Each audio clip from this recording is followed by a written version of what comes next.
أعوذ بالله من الشيطان الرجيم. بسم الله الرحمن الرحيم. قل يا أيها الكافرون لا أعبد ما تعبدون ولا أنتم عابدون ما أعبد ولا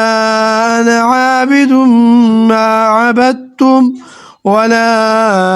أنتم عابدون ما أعبد لكم دينكم ولي دين. قل اے پیغمبر صلی اللہ علیہ وسلم تاسو اوئی یا ایها الکافرون اے کافرانو لا اعبدو زی عبادت نکم ما تعبدون چی دکم عبادت تاسو کوئی ولا انتم عابدون او تاسو عبادت نکوئی ما اعبد چی دکم عبادت زکوما ولا انا عابدون او نزی عبادت کم ما عبدتم چی دکم عبادت تاسو کڑے دے ولا انتم عابدون او تاسو عبادت نکوئی ما اعبد چی دکم عبادت زکوم لکم دینکم تاسو دا پار اخبر دین دے ولی دین او ما دا پارا زما دین دے. دا دی صورت نم سورہ کافرون دے. رنبنی آیت کریمینا دا معلومیگی دا غلط کافرون لفظ راغلے دے او دا دین چی دے دا نم اخشتے شوے دے. دا دین مخ کی ولس سورتون نازل شویو دا اتلسم سورت تے چی نازلو دا دی کی یو رکو دا او شپگ آیاتون دی او دا دی شانی نزول دا دے دا سی بیان شوے دے پا تفسیرون کی چی حضور پاک صلی اللہ علیہ وسلم چې کله د نبوت اعلان وکړو نو هغه وخت کې د مکې مکرمې چې کوم آبادي و هغه لږه وه. د پیغمبر صلوات والسلام خبرې خلکو ته په لومړۍ ورځ ورسېدې ځکه چې خلک لږي که نه نو بیا خلک دا خبرې نه ډېر زر پوهه شي. چې چا ته په لومړۍ ورځ پته نه وه لګېدلې هغه ته په دویمه ولګېده چاته چې په دویمه نه وه هغه ته په درېیمه پته ولګېده. نو پیغمبر صلوات وسلام دا د نبوت دعوه چې وکړه دا زیاته عجیبه ډېره غټه عجیبه په دې خلکو باندې پرېوته. په دې سلسله کې هغه دارالندوه کې یو اجتماع وکړه دا د هغې اداره وه او دې کې به هغې مشاورت کولو مشورې به یې کولې ګپونه به یې لګول لکه اجره چې ورته ویلی کېږي داسې یو قسمه ځای و. په نن سبا وخت کې هغه مسجد حرام کې هغه ځای شامل شوی و. قریش مکه په دغه ځای کې دا مشوره وکړه چې د پیغمبر صلوات والسلام چې دا نبوت دعوه وکړه د دې څه وجه ده د هر یو کار چې دی څه مقصد وي یو غرض وي د چې دا د نبوت دعوه وکړه دې پسې خو به د ده څه مقصد وي که نه. نو چا ویلی چې یاره دی د مال لحاظ سره چې دی ډېر زیات کمزوری دی د مال حاصلولو دپاره به د نبوت دعوه کړې وي. چا ویلی چې دا خبره خو ممکنه ده خو زمونږ د سمج نه دا بالاتره ده. بیا چا ویلی چې د الله تعالی په فضل دی ډېر خوبصورته نوجوان دی صحتمند هم دی او کومې ښځې سره چې د ده نکاح شوې ده نو هغه مخکې نه کونډه وه د ده مقصد به دا وي چې یاره ما ته چېرته ښه رشته میلاو شي او د رشتې د حاصلولو د وجې نه ده چې دی دا انداز اختیار کو. چا به څه رای ورکوله چا څه رای ورکوله. په دې وخت کې یو وفد صورت چې دی دی جوړ کو او پیغمبر علیه الصلاة والسلام نه دا کسان لاړل او ورته وی چې اے محمد صلی الله علیه وسلم مونږ اورېدلی دي چې تا د نبوت دعوه کړې ده د دې څه حقیقت دی. پیغمبر علیه الصلاة والسلام ورته ارشاد وفرمایلو چې الله تعالی ما ته نبوت او رسالت را کړې دی. حضرت جبرئیل امین علیه السلام د فرشتو چې کوم سردار دی هغه په ما باندې نازل شو او ما ته د قرآن پاک دا سورتونه وخول او وعده وکړه چې نور قرآن به هم نازلیږي نو زه تاسو ته د الله تعالی د توحید دعوت درکوما د قیامت د مسلې دعوت درته درکوما دا قرآن پاک د حق کتاب کېدو دعوت زه تاسو ته درکوما او د تمام پیغمبرانو باندې ایمان راوړو دعوت تاسو ته درکوما او د رښتیا ویلو دعوت درکوم او د دروغ پرېښودو دعوت زه تاسو ته درکوم او عدل او انصاف قائمولو دعوت زه تاسو ته درکوم او د بدامنۍ نه زه تاسو منې کوم ای ورته ویلې اے محمد صلی الله علیه وسلم چې څومره مال ته غواړې مونږ تعالی درکو ولید ابن مغیره ورته ویلې چې زه نیم مال زه ورکوم او د باقي مال چې دی ولا تاسو تنظیم وکړئ او دومره مال بدل ورکو چې د دوه نسل بچ دی هغه خوري او هغه به ختم نشي عتبه ویلې چې ټول خلک کو ته پته ده چې زما چې کومې لونه دي هغه د شکل او د عقل په صورت باندې ډېرې بهتره دي او خلک ورته د رښتې پیغامات راستي لیکن ما چاته نه دا کړې چې دې په کوم یو باندې ملا سیږدي بغیر محرم ولا زه هغه سره نکاح وتړم لیکن دا سلسله چې کوم مشهور وکړي دا د دې پریدي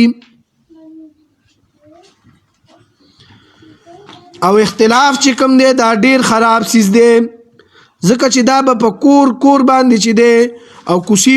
کې بچی دی خور شي بازارونو پورې بخور شي پلار او زوی په جګړه شي د خزي او د خاون په جګړه شي او رور پرور به خپلو کې دشمنان شي جګړه به جوړه شي حضور صلی الله علیه وسلم فرمایي تاسو ماته د مال پیشکش وکړو زما دې د الله په ذات باندې قسم ویم که تاسو مال ټول دنیا بادشاہي راکړئ نو زه به د حق خبره پرې نه دم ماته نه د مال ضرورت دی نه راته د رښتې ضرورت دی الله تعالی ماته نبوت او رسالت راکړی دی ما نه چې څومره کېږي زه به د هغې حق ادا کوم بیا ورته وویلي چې دې کې بس ترمیم وکړو پیغمبر علیه الصلاۃ والسلام فرمایل په دې کې کمی او پیشي نشي کېدی بیا ورته وویلي زه داسې به وکړو چې یو کال به مونږ ستا د معبود عبادت کوو او په بل کال به ته زمونږ د رب عبادت یعنی مونږ چې کوم خدایان جوړ کړي دي ته به د هغه عبادت کوې بوتان ځکه چې دې نه جګړې جوړېږي نو جګړې به بیا نه کوو ښه په مینه محبت به وخت تېرو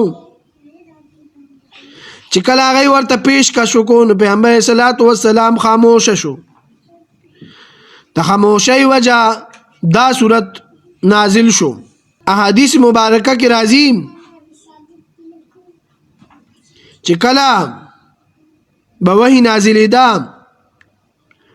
نو په سخت یخنۍ کې به د پیغمبر علیه الصلاۃ والسلام په تندي مبارک باندې به خولې راغی چې کله هغه وکتل چې د پیغمبر علیه الصلاۃ والسلام په تندي مبارک باندې خولې راغی نو بعضو خیال وکړو چې د باندې چې دی زمونږ د خبرې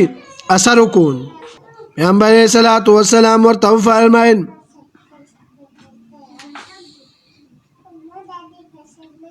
چې ما تاسو ته په جواب درکولو کې تاخیر ځکه وکړو زه خاموش ځکه پاتې شوم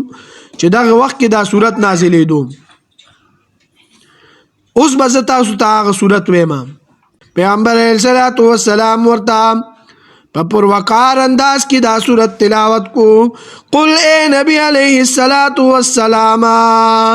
تاسو دای ته وایي یا ایها الکافرون اے کافرانو لا اعبد ما تعبدون زه عبادت نکوم چې د کوم عبادت تاسو کوئ ولا انتم او تاسو عابدون ما اعبد عبادت نه کوئ چې د کوم عبادت زه کوم. مشرکان چې کوم دي هغه د رب تعالی د ذات منکر نه دي او هغه د الله تعالی د عبادت مغی کایلو خو هغه وی چې یاره دا دومره د دنیا د نظام چې کوم دی دا به الله یوازې څنګه چلی نو هغه چې دی الله تعالی سره نور خلقم شریک کول. په مکه کې یې کنه په بیت الله کې 360 بوتان یې په هغه کې به د یو بوت یو ډیوټي لګولې وه چې دا بوت چې دی د باران دی دا خلکو له بچي ورکوي دا چې څوک په سفر باندې ځي د دې بوت عبادت به کوي دی به دا کوي دی به هغه کوي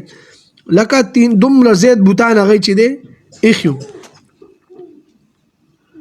نو هغه خو الله منلو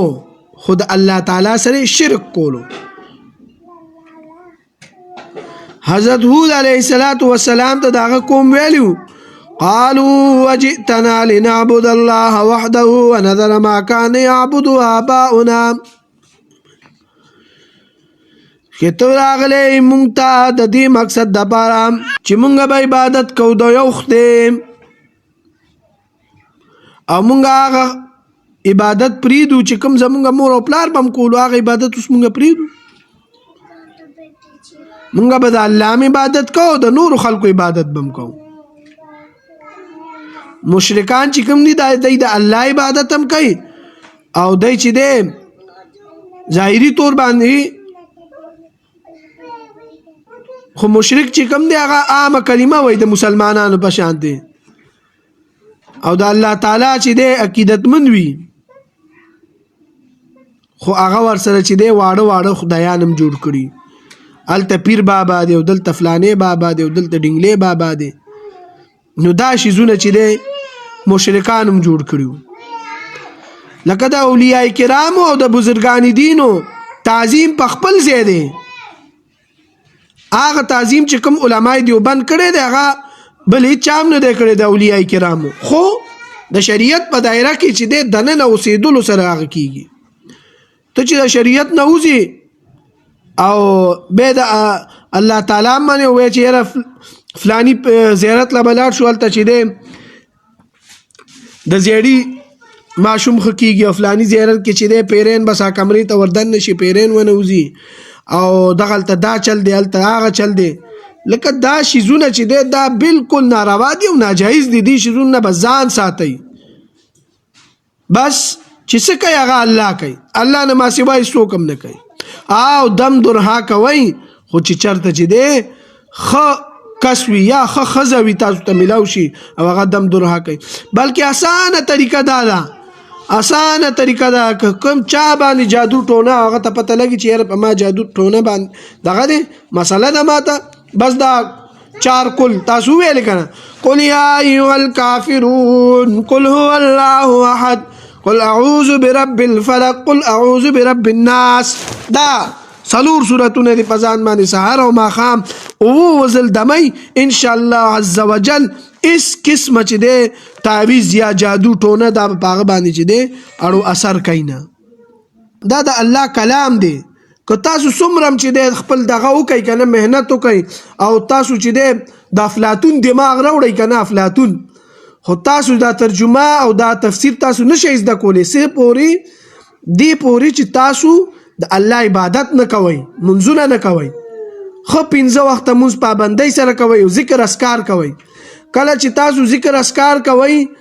سحر او ماښام استغفر الله سلسل وی او داسې سبحان الله والحمدلله الله اکبر نو الله تعالی به تاسو چې دی د دې شیطانی وسوسو نه ساتي او تاسو کلم تاسو ذهن داسې خرابېږي که نه نو هلته به الله تعالی تاسو محفوظ کوي کله چې تاسو له شیطان را نږدې کېږي یو فرشته به ولاړ یا شیطان به دنه تختی نو دا عبادت چې دی دا لازمي کوئ مونځ او دس کوئ پوه شوئ او ښه کارونه کوئ الله تعالی تاسو ته چې دی تاسو داسې یی لکه ستاسو دا جامه چې کومه ده تاسو سبق وایئ نو تاسو یو ډیر بهترین مخلوق یې د دې خلکو په نظر کې نو تاسو به هغه شان ځان جوړوئ چیرې دا خلک ما نه خو امید ساتي زه ترجمه کوم زه د الله د کلام باندې ځان پویوم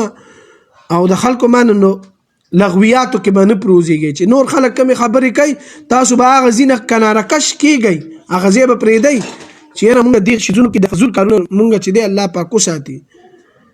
او چې کوم داسې ستاسو دغه نو هغه ستا او د الله ترمنځ ده خو نه چې کله ته یو ګناه اعلانیه طور باندې کې بل ته یو خبره کې نو دې کې چې دی به پکړ راځي نو دې شیزونه چې دی توبې وباسئ او الله مو په خپل حفظ و امان کې وساته وما علینا الا البلاغ المبین